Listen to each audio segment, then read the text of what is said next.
এই মালটা খুঁজতে কিন্তু আজকে আমরা চলে আসছি পল্লী বিদ্যুতে, সরি তুক্কু, এই নল্লিটা খুঁজতে কিন্তু আজকে আমরা চলে আসছি পল্লী বিদ্যুতে।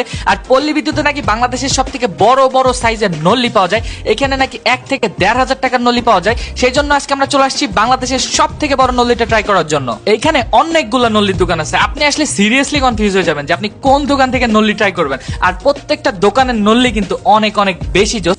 আর প্রত্যেকটা দোকানের সামনে কিন্তু এরকম 5-6 জন সবসময় ভিড় করে দাঁড়ায় থাকবে।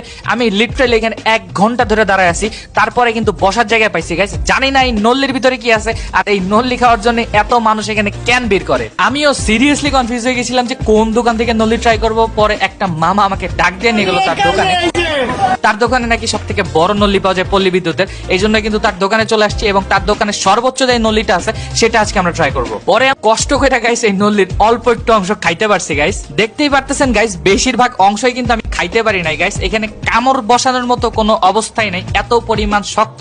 পরে আমরা দুইজন টানাটানি শুরু করলাম গাইস, টাইনাও কিন্তু কোনো রকম ছিটতে পারি নাই ভাই। এটা খাওয়া কিভাবে তাহলে একটু চিন্তা করেন। অবশেষে টানাটানিতে আমরা ব্যর্থ, পরে আমরা আশা ছাইরা দিছি এই জিনিসটা খাওয়ার। চোখের সামনে এইভাবে 700 টাকা জলে চলে যাইতে দেখে মনে খুবই কষ্ট লাগতেছিল। নল্লির পিসের অবস্থাটা দেখেন গাইস, এটা কি কোনোভাবে চাবানো সম্ভব?